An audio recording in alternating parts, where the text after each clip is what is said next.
Welcome दोस्तों। तो आप सभी लोगों का फिर से स्वागत है। हाँ, कल वीडियो नहीं आ पाई थी, कुछ प्रॉब्लम आ गया था, लाइट वगैरह कट गई थी, तो समझ सकते हैं। पर हम लोग पढ़े सीटेड, और सीटेड वो भी शॉर्ट और संपूर्ण। मतलब सबसे शॉर्ट में पढ़ेंगे, पॉइंट टू पॉइंट पढ़ेंगे, और संपूर्ण गाथा पढ़ जाएंगे सीटेड की। और अब से मैं टॉपिक के साथ क्वेश्चन भी करवाता जाऊंगा दो तीन चार, ताकि आपको एक आइडिया लग जाए कि चीज़ों को पढ़ना कैसे है। नहीं तो ऐसे आपको लगेगा कि कुछ ज़्यादा ही शॉर्ट में दे रहे हैं सीटेड, पता नहीं क्वेश्चन लगेंगे भी कि नहीं लगेंगे। और एक बार मुश्किल से 10 या 15 लेक्चर के बाद कंप्लीट करने के बाद मैं प्रैक्टिस सेट वगैरह भी करवाऊंगा, तो उसके लिए बेफिक्र रहिएगा। तो हम लोग जो पढ़ रहे थे, आज का हमारा जो टॉपिक रहेगा, वो टॉपिक आपका रहेगा, एक मिनट में बोर्ड को बदल लेता हूँ। ठीक, आज का हमारा जो टॉपिक रहेगा, वो टॉपिक रहेगा अप्रेरणा और बुद्धि। ये दो टॉपिक पढ़ेंगे आज की वीडियो में, एक अप्रेरणा को और दूसरा बुद्धि के बारे में। तो ठीक है, देखिए, अप्रेरणा में यदि यूपी टेट की बात की जाए तो यूपी टेट का मैंने जैसे पहले बताया कि प्लेलिस्ट वगैरह बने हुए, वहां प्रेरणा में जाएंगे तो 17 सिद्धांत, दुनिया भर के कथन, प्रेरणा के अलग अलग वैज्ञानिकों कौन सा प्रकार, सारी गाथा लिखी हुई पड़ी हुई है। अब यूपी टेट वाले सेक्शन में जाएंगे प्लेलिस्ट के हमारे, तो उसमें आपको यूपी टेट की प्रेरणा मिल जाएगी। लेकिन यहाँ पे जो सी टेट का प्रेरणा है, बस ये जानना चाहता है कि प्रेरणा का असली महत्व आपको पता है या नहीं पता है। यदि पता है तो यदि आप बच्चों को प्रेरित करेंगे, तो प्रेरित करने के कई तरीके होते हैं बच्चे से। प्रेरणा मतलब किसी कार्य को करवाना, तो किसी कार्य को करवाना मतलब मोटिवेट करने के बहुत से तरीके हैं। तो आप किन तरीकों को सही मानते हैं, किसे गलत मानते हैं, ये बात करता है किसे, सीटेड। तो सीटेड में जो आज का टॉपिक है वो है मोटिवेशन, या इससे बोलते हैं प्रेरणा। फालतू में क्लास को लंबा नहीं खींचूंगा, इधर उधर ज्यादा टॉपिक मैं नहीं लाने वाला हूँ। सीधी बात है कि मैं वही टॉपिक लाऊंगा जो सीटेड में आते हैं, और क्लियर कट लाऊंगा, शॉर्ट और संपूर्ण का था। तो देखिए, ऐसा मत सोचिएगा कि सीटेड छूट जाएगा, सीटेड तो क्लियर कट पूरा रहेगा। हाँ, यदि यूपी टेट का सेक्शन पढ़ना तो यूपी टेट वाले प्लेलिस्ट को आप सभी लोग पढ़ लीजिएगा। तो देखिए, अप्रेरणा, यदि अप्रेरणा की बात किया जाए तो पहला चीज है कि अप्रेरणा होती क्या है, क्या चीज है ये, क्या बला है ये। तो प्रेरणा की बात किया जाए तो प्रेरणा मतलब होता है ये एक ताकत है, मतलब जिस काम को आप नहीं करना चाहते उस काम को भी करवा दे, वो चीज क्या कहलाती है, वो ताकत है। प्रेरणा मतलब एक तरह का बल है जो आपको किसी कार्य को करने के लिए उत्साहती है, मतलब आपको जुनून अंदर से भर देगी, जज्बाती तौर पे आपको जुनूनी कर देगी, नहीं अब तो ये काम करेंगे। जैसे पेपर वगैरह रहता है, लास्ट सेमेस्टर याद कीजिए, जब पेपर देते हैं तो लास्ट सेमेस्टर में पेपर देते हुए आपके दिमाग में आता है अगले सेमेस्टर से, या अगला जो सेमेस्टर आएगा उसका हम पहले दिन से पढ़ना शुरू करेंगे, ये लास्ट वाला काम नहीं करेंगे। क्योंकि आप वहां पर पूरी तरह जुनून से भर जाते हैं, आप बहुत ज्यादा मोटिवेट हो जाते हैं, पर आपका मोटिवेशन कुछ ही दिन रहता है। पर यहाँ बात होती है अप्रेरणा। तो अप्रेरणा में जो बात होती है कि यदि बच्चे को सीखना है कोई भी चीज, तो आपको उसे मोटिवेट करना होगा। और मोटिवेट करने के कई तरीके होते हैं, और मोटिवेशन दो प्रकार की होती है। आपको वही जानना है कि मोटिवेशन कितने प्रकार की होती है। दो प्रकार की होती है। एक होती है मोटिवेशन जिसे बोलते हैं प्रेरणा, जिसे कहते हैं आंतरिक प्रेरणा, और दूसरा होता है बाह्य अभिप्रेरणा। अब ये तो कहने की बात नहीं कि मोटिवेशन पढ़ाई लिखाई के लिए कितनी जरूरी है, बहुत ज्यादा जरूरी है मोटिवेशन। इसलिए तो हर दूसरा लड़का संदीप महेश्वरी की क्लास देखते हैं कि संदीप महेश्वरी जी की क्लास देखेंगे तो भाई मोटिवेशन मिलेगा, जाहिर बात वहां मोटिवेशन मिलता है, बच्चे पढ़ते भी हैं। तो मोटिवेशन बहुत ही जरूरी चीज है, किसी भी चीज पढ़ाई लिखाई कर ले या कोई भी चीज सीखना होता है, अधिगम करना होता है, उसके लिए मोटिवेशन बहुत ही जरूरी चीज है। तो यदि बात किया जाए प्रेरणा, तो प्रेरणा दो तरह का होता है, आंतरिक और बाह्य। आंतरिक प्रेरणा कोई बोलते हैं सकारात्मक प्रेरणा,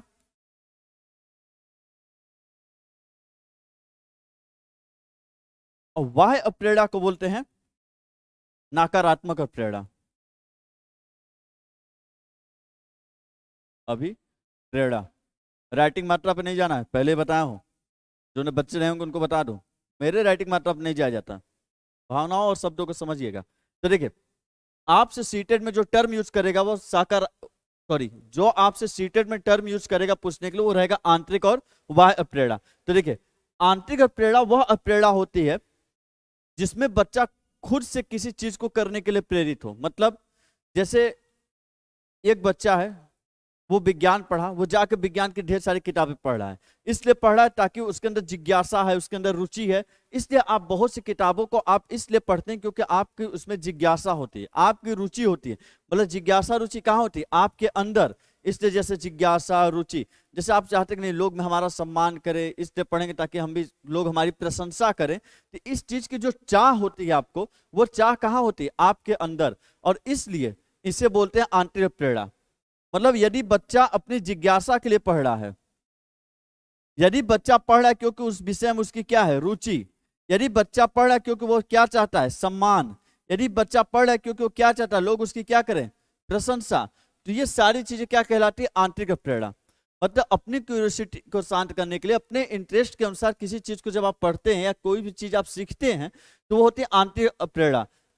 अब जैसे बहुत से बच्चे हैं बीएड और बीटीसी सिर्फ दबाव में कर लिया, करना नहीं चाहते थे, बस भगवान भरोसे कोई बोला तो भाई, अब कुछ कोई ऑप्शन नहीं था, घर वालों का दबाव था तो कर लिए। तो कर तो लिए, लेकिन वो दबाव किसका था? घर वालों का। और घर वाले यदि दबाव दे रहे हैं तो कौन सा? वाह प्रेरणा। मतलब बोले तुम करो, हमसे नहीं हो पाएगा पापा, नहीं तुमको करना ही होगा, अरे तुम कर लोगे। तो वो मोटिवेशन कहां से आई थी? दूसरों से। जब दूसरों से मोटिवेशन आती है वो कौन से कहलाती है? वाह प्रेरणा। जैसे दंड, बच्चों को आप दंड देते हैं, दंड कौन से प्रेरणा होती है? वाह प्रेरणा। भय, बच्चों को आप डर दिखाते हैं कि याद करके आना नहीं कल पीट देंगे, ये क्या है? वाह प्रेरणा। मतलब बच्चा कार्य करेगा पर वो खुद के जिज्ञासा के लिए नहीं याद कर रहा है, खुद के रुचि के लिए नहीं याद कर रहा है, प्रशंसा पाने के लिए नहीं याद कर रहा है, वो याद इसलिए कर रहा है क्योंकि उसको आपका डर है। वाह मतलब होता है बाहरी, और आंतरिक मतलब क्या होता है? अंदर। ये सारी चीजें बच्चों के अंदर होती हैं, खुद की होती हैं, इसलिए ये आंतरिक प्रेरणा है। और ये सारी चीजें किसी दूसरे के द्वारा डाली जाती है, इसलिए वाह प्रेरणा। दंड कोई दूसरा देगा, भय किसी दूसरे का होता है, पुरस्कार बच्चा किसी दूसरे चीज की चाहत पे पढ़ रहा हो, किताब इसलिए नहीं पढ़ा क्योंकि उसको किताब पढ़ना पसंद है, वो इसलिए पढ़ेगा क्योंकि उसको चाहिए पुरस्कार। तो पुरस्कार भी कैसे प्रेरणा होती है? वाह प्रेरणा। दबाव कि नहीं तुमको तो बीटीसीए करना है और कुछ करना नहीं है, नहीं पापा हम तो संगीत सीखेंगे, पियानो वानो बजाना सीखेंगे, लेकिन नहीं तुमको तो बीटीसीए करना, करोगे बीटीसीए करोगे सीटेट पास। ये क्या था? दबाव। मतलब बच्चे ने किया, पर क्यों किया? क्योंकि दूसरों का क्या था? दबाव। और जब बात दूसरों की होती है तो होती है वाह प्रेरणा, क्योंकि कोई दूसरा देता है। और आंतरिक प्रेरणा जो खुद से होती है। तो यहां तक आप कहानी समझे क्या होती है वाह प्रेरणा, क्या आंतरिक। अब इतने से आप ये भी पकड़ लिए होंगे दोनों प्रेरणा में सही कौन सी होती है? आंतरिक प्रेरणा। गलत कौन सी होती है? वाह प्रेरणा। तो देखिए पॉइंट पहला, बच्चों को आंतरिक और प्रेरणा देनी चाहिए,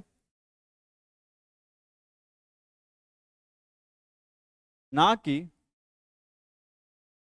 वाह और प्रेरणा।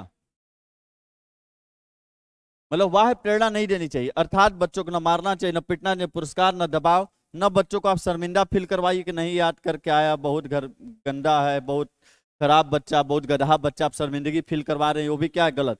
तो ये प्रेरणा गलत होती है, ये वाली सही होती है। क्वेश्चन मैं लास्ट में दिखाऊंगा किस तरीके। मैं क्वेश्चन में बोला था कि हाँ अभी तो भाई शुरुआत थी, इसे प्रोसेस थोड़ा धीरे धीरे चलते हैं, कई चीजों का सेटअप करना पड़ता है। तो अब मैं क्वेश्चन भी लेके आऊंगा हर टॉपिक के बाद। कई बच्चों की राय थी, तो बच्चों को आंतरिक प्रेरणा देनी चाहिए, न कि वाह प्रेरणा। दूसरा पॉइंट, प्रेरणा अधिगम के लिए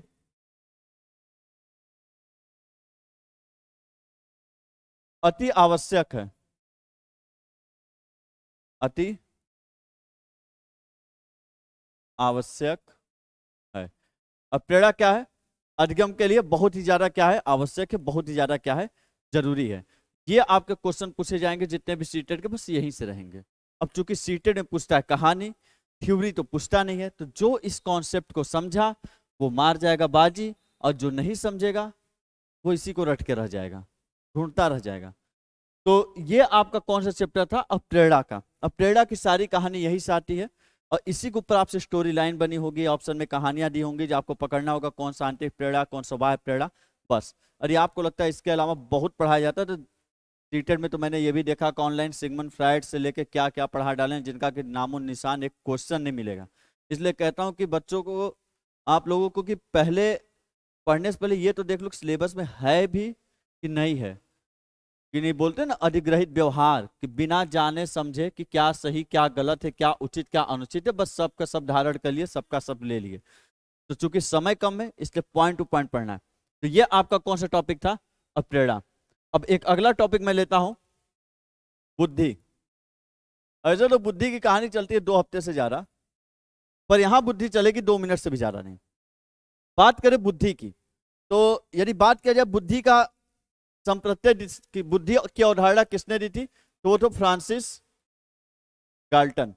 फ्रांसिस गाल्टन थे जिन्होंने बुद्धि की क्या दी थी? अवधारणा। पर यह भी नहीं याद करना है, यह भी नहीं याद करना है। फ्रांसिस गाल्टन ने बुद्धि की अवधारणा दी, मतलब बुद्धि के बारे में उन्होंने बताया कि बुद्धि भी बहुत जरूरी चीज है, हमको समझना चाहिए कि इसकी संरचना क्या होती है, ये कैसे कार्य होती है, ये आखिर बना कैसा है। क्योंकि बुद्धि के ऊपर भी अध्ययन करना बहुत ही जरूरी है, इंटेलिजेंसी बुद्धि के ऊपर। तभी हम बच्चों के बारे में समझ पाएंगे कि आखिर एक बुद्धि कार्य कैसे करता है, तब हम समझ पाएंगे कि किसी बच्चे की बुद्धि को कैसे डेवलप करना है। तो जब बुद्धि के बारे में रिसर्च शुरू हुई थी, कई वैज्ञानिकों को कान खड़े हुए कि भाई बात बुद्धि की है, वैज्ञानिकों में हमारी बुद्धि की बात है, भाई तो बुद्धि पे तो बोलना ही पड़ेगा। है तो 10-12 सिद्धांत, लेकिन आपको मैं सिद्धांत जो महत्वपूर्ण है वो तो मैं बताऊंगा किसे याद करना है, पर बुद्धि की कहानी सुन लीजिए। जब बुद्धि कहानी शुरू हुई तो उसमें एक वैज्ञानिक आते हैं, बिने। कौन से आते हैं? बिने। बिने महर्षि बोले कि बुद्धि का वो सिद्धांत देते हैं, एक कारक का सिद्धांत। कारक मतलब फैक्टर, एक कारक का सिद्धांत। और बिने महर्षि बोलते हैं बुद्धि कितने कारकों से मिलकर बनी है? एक। बुद्धि कितने कारकों से मिलकर बनी है? अब कारक क्या होता है देखिए, जैसे एक पंखा या ये एक बोर्ड ले लिया जाए, इस बोर्ड के अंदर कई चीजें मिलकर इस बोर्ड को कंप्लीट करती हैं। जैसे ये सामने का आप ग्लास वाला हिस्सा देख रहे हैं, मॉनिटर, ये फ्रेम प्लास्टिक बना, अंदर प्रोसेसर होगा, सीपीयू होंगे, प्रोसेसर होंगे, रैम होंगे, रोम होंगे, फला फला कई चीजें, मदरबोर्ड वगैरह बहुत चीजें होती हैं जो पुर्जे जिसे बोलते हैं। वो पुर्जे जब जुड़ते हैं तो जुड़ के इसका क्या होता है? निर्माण। तो वैसे ही बिने का कहना था कि बुद्धि में कोई पुर्जा नहीं होता, बुद्धि एक ही पुर्जा है जिससे वो बना हुआ है, और कोई दूसरा पुर्जा नहीं होता। बुद्धि के अंदर एक ही पुर्जा होता है, वो स्वयं, और उसी से क्या है? बना हुआ है। तो ये बात बिने ने बोला बुद्धि के बारे में। और जब पूछा गया अच्छा बुद्धि एक ही पुर्जा बताइए, और उन्होंने कहा कि इसको 2 भागों में बांटू नहीं सकते, क्योंकि एक ही पुर्जे से बना है। अब कोई चीज यदि एक पुर्जे से बना हुआ है तो कैसे 2 भाग में बटेगा? कोई दूसरा पुर्जा रहेगा तब ना खोल के अलग, तोड़ने की बात नहीं हो रही, मतलब खोल के अलग करने की बात। जैसे कोई सामान कई चीजों से मिलकर बना तो आप उसको खोल के कई पार्ट में बांट देते हैं, पर बुद्धि एक ही पुर्जे से बना है। जैसे समझिए कि एक क्वाइन, एक सिक्का, अब सिक्का एक ही पार्ट होता है तो उसको आप 2 भागों में खोल के नहीं अलग कर सकते। तो उसी तरह उन्होंने कहा बुद्धि भी है जो एक ही पार्ट है, उसको आप खोल के अलग नहीं कर सकते, इसलिए उन्होंने बोला बुद्धि का एक कारक का सिद्धांत। तो उन्होंने कहा कि बुद्धि को बांट नहीं सकते, बुद्धि अविभाज्य है। तो उन्होंने बोला कार्य क्या होता है? बिना बोले देखो जितना बता दी उतना बता दी, इससे ढेर नहीं बताएंगे। बोले प्रमाणित कीजिए कि कारक है। बोले हम प्रमाणित समाज नहीं करेंगे, बता दिए ना बस, बुद्धि एक कारक है। इसलिए इसे बोला जाता है निरंकुश सिद्धांत। बुद्धि का कौन सिद्धांत? निरंकुश या तानाशाही सिद्धांत है, जिसमें बिना ने ज्यादा नहीं बताया। उन्होंने कहा मानना है मानो चाहे मत मानो, हम तो दे दिया आपको सिद्धांत। अच्छा चलिए, तभी एक वैज्ञानिक आते हैं जिनका नाम रहता है स्पीयरमैन। स्पीयरमैन। स्पीयरमैन महोदय बोलते हैं नहीं, बुद्धि एक नहीं 2 कारक से मिलकर बनी, इसलिए उन्होंने दिया द्विकारक का सिद्धांत। मैंने 2 कारक लिख दिया, पर उन्होंने दिया था द्विकारक का सिद्धांत। 2 को द्वि बोलते हैं। तो देखिए उन्होंने कहा कि बुद्धि 2 कारक से मिलकर बनी हुई है, एक होता है जी कारक, एक होता है एस कारक। एस कारक मतलब विशिष्ट कारक, और जी कारक होता है कौन सा? सामान्य कारक। सामान्य कारक में वो चीजें आती हैं जो आपको जन्मजात मिली हैं, जैसे हंसना, रोना, भूख लगना, सोना, ये सारी चीजें क्या है? जन्मजात आपके अंदर गुण है। वो कहाँ होती है? इसके अंदर होता है। विशिष्ट कारक के अंदर वो चीजें होती हैं जो आप अर्जित करते हैं, जैसे गणित लगाना, इतिहास पढ़े, भूगोल पढ़े, सब्जी बनाना, साइकिल चलाना, मोटरसाइकिल चलाना, ये सारी चीजें क्या आपने अर्जित किया है, इसे आपने सीखा है। तो जो चीजें आप सीखते हो एस कारक में आता है, जो चीजें जन्म से आप जानते हो किस में आता है? जी कारक में। तो उन्होंने कहा ये दोनों चीजें होती है, दोनों चीजें मिलती हैं तब एक बुद्धि का क्या होता है? निर्माण। लेकिन कुछ दिनों बाद स्पीयर ने अपने ही सिद्धांत को बदला और उन्होंने दिया बुद्धि के त्रिकारक का सिद्धांत। और बुद्धि का जब उन्होंने त्रिकारक का सिद्धांत दिया तो उन्होंने कहा कि ये जो बीच वाला हिस्सा है इसका भी उन्होंने नाम रख दिया कौन सा? समूह कारक। समूह कारक। उन्होंने इसका नाम रख दिया समूह कारक, मतलब बुद्धि 3 कारकों से मिलकर बनी, त्रिकारक। तो एक व्यक्ति थे जिन्होंने प्रयोग किया था बिल्ली के ऊपर, पिंजड़े में रख के बाहर मरी हुई मछली, याद आ गया होगा कौन से? थॉर्नडाइक। तो एक व्यक्ति थे थॉर्नडाइक, और थॉर्नडाइक बड़े गौर से ये सब चीजें सुन रहे थे और देख रहे थे। ये सब नाटक लगाए हुए हैं कि 1 कारक होता है, 2 कारक होता है, 3 कारक होता है। और थॉर्नडाइक बोले कि सुनो 1 2 3 बहुत हो गया, अब इससे ज्यादा 4 5 कोई लाए ना। उन्होंने कहा कि बुद्धि के बहुकारक का सिद्धांत। उन्होंने कौन सिद्धांत दे दिया? बहुकारक का सिद्धांत। मतलब बुद्धि में बहु मतलब क्या, और बहु मतलब वो बहु नहीं, बहु मतलब बहुत से, मतलब बुद्धि में बहुत से कारक होते हैं। मतलब एक बुद्धि के अंदर कई पुर्जे लगे रहते हैं, बहुत से कारक होते हैं। उन्होंने कहा जैसे एक बालू के ढेर में ढेर सारी बालू होती है, वैसे बुद्धि के अंदर कई कारक। एक कारक नहाने के लिए, एक कारक साइकिल चलाने के, एक कारक सब्जी बनाना बताएगा, एक कारक मोटरसाइकिल चलाने के, कारक गणित लगाने के लिए, एक कारक हिंदी सीखने के लिए।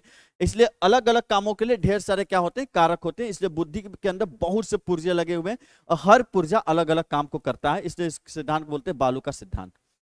कहानी यहां तक चली, तभी एक खतरनाक वैज्ञानिक आते हैं जिनका नाम रहता है हार्वर्ड गार्डनर। जिनका नाम क्या रहता है, हार्वर्ड गार्डनर। हार्वर्ड गार्डनर देते हैं बहुबुद्धि का सिद्धांत। अब समझिएगा, तब एक कारक, दो कारक, तीन कारक बोल रहे थे, इन्होंने बहुकारक बोला है। और यहां क्या है, बहुबुद्धि। थॉर्नडाइक ने कहा बुद्धि एक है, उसके अंदर उसके छोटे छोटे कई ढेर सारे पुर्जे लगे हुए हैं। और गार्डनर ने बोला कि बुद्धि एक नहीं है, बहुत सारी बुद्धि होती है। उन्होंने कहा थॉर्नडाइक, जो तुमको लगता है ना कि अंदर छोटे छोटे कारक हैं, वो कारक नहीं है, वो बहुत ढेर सारी बुद्धि है। मतलब ये सभी वैज्ञानिक बोलते थे बुद्धि एक है जो अलग अलग पुर्जों से मिलकर बनी है। पर हार्वर्ड गार्डनर आते हैं जो इस बात पे जोर देते हैं बुद्धि एक नहीं, बुद्धि कई सारी होती है, बहुत सारी बुद्धियां होती हैं। और इसलिए इस सिद्धांत बोलते हैं बहुबुद्धि का सिद्धांत। और आपको सीटेट में ये वाला नहीं पढ़ना है, ये तो सिर्फ कहानी थी, भूमिका थी, एकदम नहीं पढ़ना है। आपको पढ़ना हार्वर्ड गार्डनर का कौन सा बहुबुद्धि का सिद्धांत। तो पहला चीज गार्डनर ने बोला,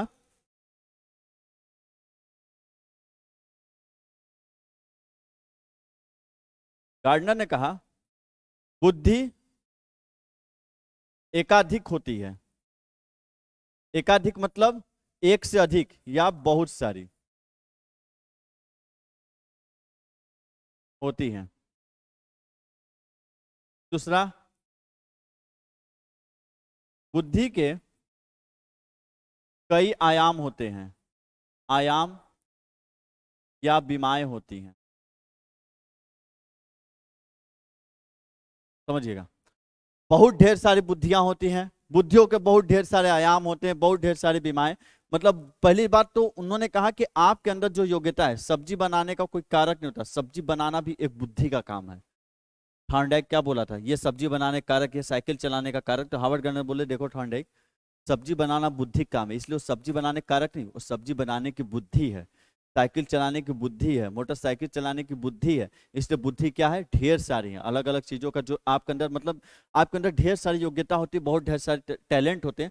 हर एक टैलेंट एक बुद्धि है, इसलिए आपके अंदर बहुत ढेर सारी बुद्धि है। और हर बुद्धि के ढेर सारे आयाम है। मतलब कि एक ही बुद्धि कई कामों, कई जगहों पे यूज की जाती है। जैसे संगीत की बुद्धि जरूरी नहीं कि संगीत में यूज की जाए, संगीत की बुद्धि का प्रयोग कई जगह करते हैं, कहीं इंटरटेनमेंट में, कहीं पढ़ाई में भी कर सकते हैं। मतलब कई जगह संगीत की बुद्धि का यूज होता है। मैथ का बुद्धि होगा तो मैथ की बुद्धि का प्रयोग कई जगह होता है, जरूरी नहीं कि हमेशा पेपर पास करने के लिए। तो वही होता है कि एक ही बुद्धि के बहुत सारे आयाम भी होते हैं, बुद्धि बहुत सारी। इसलिए याद रखिएगा, जब भी आएगा सीटेट में बुद्धि का सिद्धांत तो हार्वर्ड गार्डनर पे जाना है। और यदि बुद्धि की विशेषताओं के बारे में पूछा, बुद्धि कितनी होती है, एकाधिक होती है, बहुत सारी होती है। बुद्धि मतलब जब भी ऑप्शन पे टिक लगेगा कि बहुत सारी पे, एक पे नहीं, बहुत सारी पे, एकाधिक, बहुत सारी, बहुत बीमाएं होती, बहुत से आयाम होते हैं, इस पे आपका हमेशा टिक लगना चाहिए। बिल्कुल एकदम दिमाग में रख लीजिए, बहुत सारी बुद्धि, कितनी, बहुत सारी। भगवान आपको कितनी बुद्धि दी है, बहुत सारी दी है। समझ गए। तो हार्वर्ड गार्डनर ने ही बुद्धि के कुछ प्रकार बताए। ऐसे उन्होंने कहा कि बुद्धि तो बहुत सारी होती है, पर उन्होंने बुद्धि के कुछ प्रकार बताए। उसमें पहली बुद्धि आती है भाषाई, या बोलते हैं शाब्दिक बुद्धि। दूसरी आती है तार्किक बुद्धि। तीसरी आती है संगीतज्ञ बुद्धि,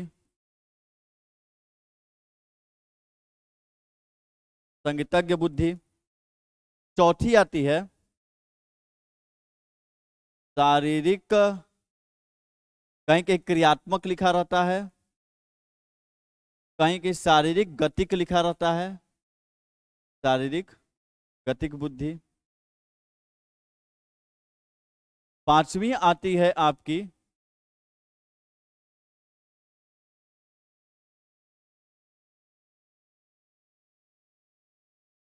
प्राकृतिक बुद्धि। छठवीं, छठवें को मैं अगले पेज पे लिख देता हूं ताकि मुझे समझाने के लिए जगह रहे।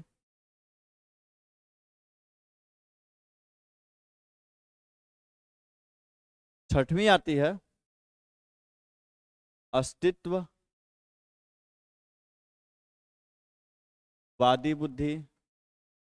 सातवीं आती है स्थानिक, या इसे बोलते हैं दैसिक बुद्धि। इंपॉर्टेंट। आठवीं आती है अंत वैयक्तिक बुद्धि। अंत वैयक्तिक बुद्धि को बोलते हैं अंतर वैयक्तिक बुद्धि। एक नौवीं आती है अंतः वैयक्तिक बुद्धि। याद रखिएगा, यहां अंत है, यहां अंत है, इस बात को ध्यान रखिएगा। वैयक्तिक बुद्धि, या इसे बोलते हैं अंतरा वैयक्तिक बुद्धि। अब समझिएगा। कार्डनर मोहन ने बोले भाषाई या शाब्दिक बुद्धि वो होती है जिसमें आप भाषा का ज्ञान सीखते हैं, शब्दों के बारे में सीखते हैं, जिसमें आप शब्दों, भाषा, वाक्यों, अर्थ ये वगैरह ये सभी चीजें आती हैं। अलंकार हो गया, ये सारी अलंकार हो गया, रस हो गया, वाक्य हो गया, पर्यायवाची हो गया, ये सारी चीजें किसमें आती है? भाषाई और शाब्दिक बुद्धि में। समझ गए? तार्किक बुद्धि में वो आती है जैसे तर्क हो गया, या रीजनिंग के सवाल लगाते हैं, या गणित संबंधी चीजों को हल करते हैं, या कोई समस्या आ जाती है, समस्या समाधान करते हैं, तो उसके लिए कौन सी बुद्धि होती है? तार्किक। संगीतज्ञ बुद्धि, जायज बात है, संगीत की बात करता है। संगीत में क्या आते हैं? सुर आते हैं, लय आते हैं, ताल आते हैं। सुर, लय, ताल, इनके बारे में नॉलेज होगा। संगीतज्ञ बुद्धि। शारीरिक गतिक बुद्धि होता है जब आप शारीरिक क्रिया करते हैं, खेल कूद करते हैं, दौड़ते हैं, भागते हैं, तैरते हैं, तो उस समय जो शारीरिक संतुलन बनाने का काम करता है, या शरीर को जो कंट्रोल करता है मूवमेंट को, वो कौन सी? शारीरिक गतिक बुद्धि होती है। प्राकृतिक बुद्धि वो होती है वह व्यक्ति जिनके अंदर प्रकृति से बड़ा प्रेम होता है, पेड़ पौधों से, फूलों से, जिन्हें प्रकृति, पेड़ पौधे, फूल वगैरह से ज्यादा प्रेम होता है, उन व्यक्तियों को बोला जाता है उनके अंदर कौन सी बुद्धि पाई जाती है? प्राकृतिक बुद्धि। अस्तित्ववादी बुद्धि वो बुद्धि होता है जो बात करते हैं आत्मा क्या है, परमात्मा। कमेंट कर देना, आखिर क्या है परमात्मा?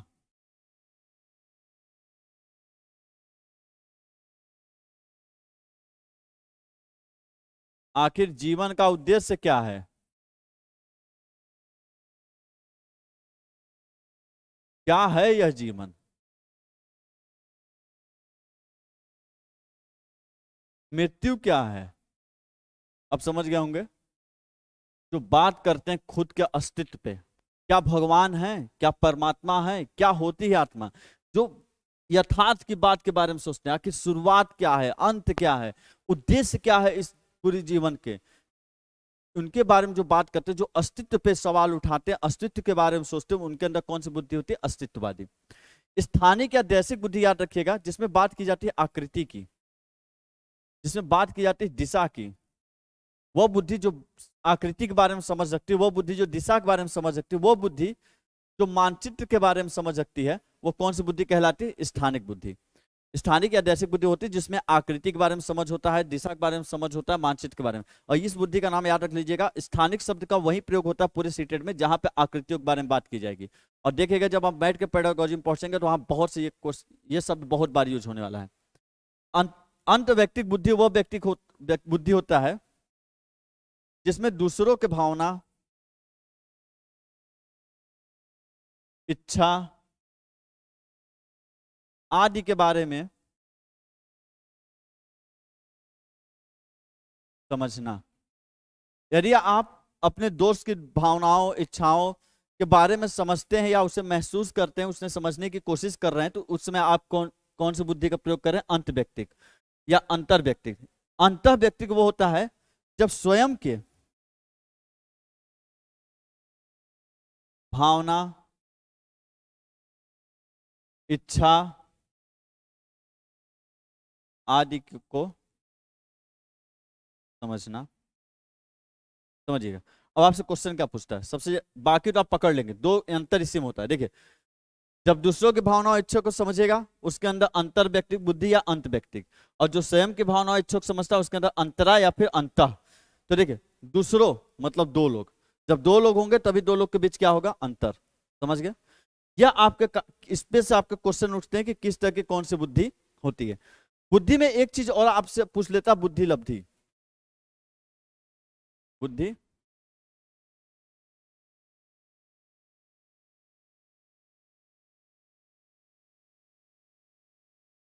बुद्धि लब्धि, यदि बात की जाए किसकी हो रही है? आईक्यू। आज मार्कर कुछ अच्छा चौड़ा हो गया। बुद्धि लब्धि या आईक्यू से आपसे पूछता है कि बुद्धि लब्धि क्या है, बुद्धि लब्धि के बारे में बताइए, बुद्धि लब्धि क्या होता है, बुद्धि लब्धि का कथन कौन दिया, बुद्धि लब्धि की सारणी बताइए, कितने से कितने होते हैं। तो ऐसा कुछ नहीं पूछता है, टेंशन लेने की जरूरत नहीं। वो बस एक चीज पूछता है कि जो आईक्यू होता है, जो बात की जा रही है किसकी? आईक्यू की, बुद्धि लब्धि की। जो आईक्यू होता है, बुद्धि लब्धि होता है, क्या हमेशा ये जैसे एक बच्चे के, जैसे आपकी जांच की गई, पर अच्छा आपके आईक्यू लेवल 110 आया एक सामान्य बच्चे के बराबर, तो क्या आप जीवन भर सामान्य बच्चे ही रहेंगे? यदि आपकी आईक्यू आगे 100 तो क्या आपकी बुद्धि उतनी ही रहेगी, कभी बढ़ेगी नहीं? तो बुद्धि लब्धि से यही कॉन्सेप्ट पूछता है कि आईक्यू कभी भी स्टेबल नहीं होती, कभी भी स्थिर नहीं होती। मतलब जो बुद्धि लब्धि होती है, बुद्धि लब्धि कभी भी स्थायी नहीं होती, अर्थात बदलती रहती है। मतलब इसमें आईक्यू निकालना नहीं है, बस ये जानना है कि बुद्धि लब्धि या फिर आईक्यू जो आप निकलते हैं कभी भी स्टेबल नहीं रहती, बदलती रहती। आज आपने एक बच्चे की आईक्यू चेक किया, हो सकता है मंद बुद्धि में निकल जाए, एवरेज से नीचे निकल जाए, पर वो कल हो सकता है कल वही बच्चे की आईक्यू लेवल इतना पढ़े कि उस बच्चे की आईक्यू लेवल कितनी पहुंच जाए? 140। और कल जो 140 तो उसका 110 भी आ सकता है। तो आईक्यू लेवल हमेशा बदलती रहती है, वो डिपेंड करता है कि आप कैसी मेहनत करते हैं, किस तरीके से कितनी पढ़ाई करते हैं। तो कभी भी आईक्यू लेवल कम रहे तो ये इसका मतलब ये नहीं कि आप कम बुद्धि वाले हैं। तो आईक्यू लेवल हमेशा बदलती रहती है, स्थिर नहीं होती, हमेशा क्या होती? बदलती रहती। एक क्वेश्चन होता है, क्या आपको आईक्यू लेवल पे भरोसा करना चाहिए? नहीं करना चाहिए, क्योंकि ये हमेशा पूर्वाग्रह से ग्रसित होता है। मतलब इसके जो क्वेश्चन बनाए जाते हैं वो पहले से तय होता है। जैसे कि मैं आपका आईक्यू लेवल चेक करने आया, तो जाहिर से मैं आपसे वो क्वेश्चन पूछूंगा जो मुझे सही लगता है, जो चीजें मुझे आती हैं। पर हो सकता है कि आपका दिमाग किसी और पक्ष में जो बहुत ज्यादा दौड़ता हो, या आपसे मैं वैसे क्वेश्चन पूछ दिया जिसका आपको नॉलेज ना हो। इसलिए आईक्यू लेवल पर उतना भरोसा नहीं किया जाता है, क्योंकि पूर्वाग्रह से क्या होती है? ग्रसित होती है। तो ये बात आपकी कहाँ से होती है? आईक्यू लेवल से। तो ये आपका टोटल बुद्धि हो गया। बुद्धि लब्धि आपने पढ़ा और प्रेरणा पढ़ा, और सारे क्वेश्चन आप विश्वास मानिएगा कि यहीं से आने वाले हैं। आपको मैं क्वेश्चन दिखा देता हूं। क्वेश्चन, ताकि आपको आइडिया मिल जाए कि किस तरीके के आते हैं क्वेश्चन।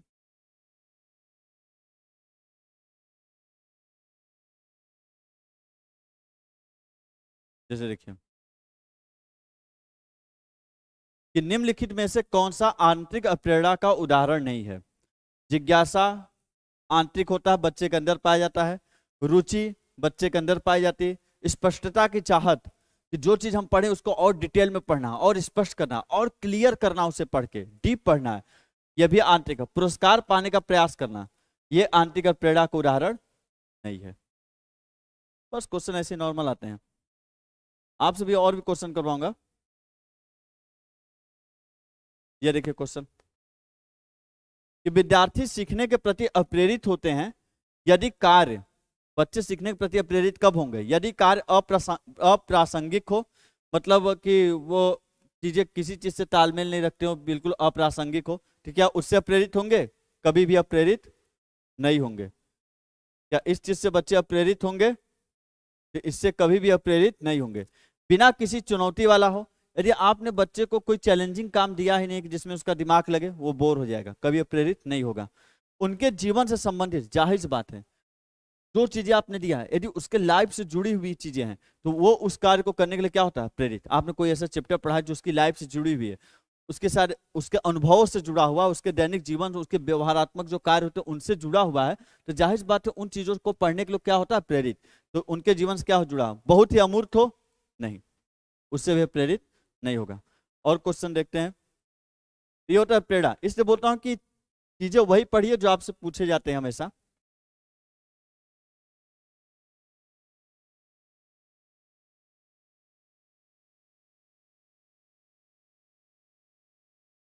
देखिए,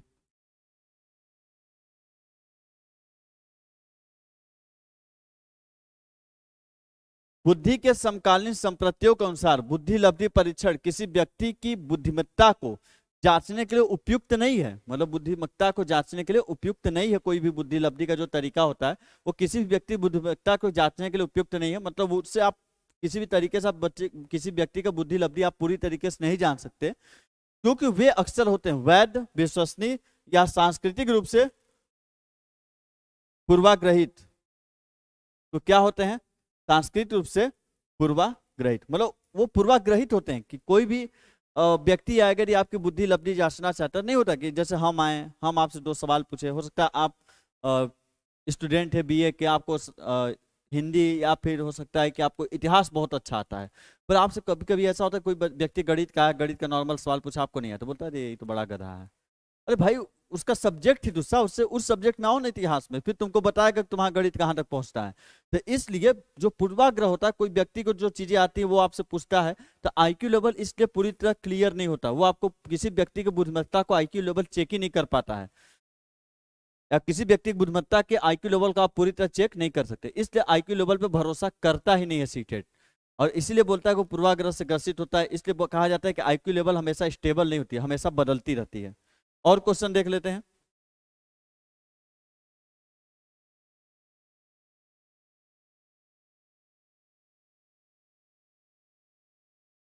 हार्वर्ड गार्डनर के बहुबुद्धि सिद्धांत के अनुसार यदि किसी व्यक्ति में दूसरों के अभिप्राय, भावना और व्यवहार को समझने की योग्यता है तो उसमें निम्नलिखित में से कौन सी बुद्धि है।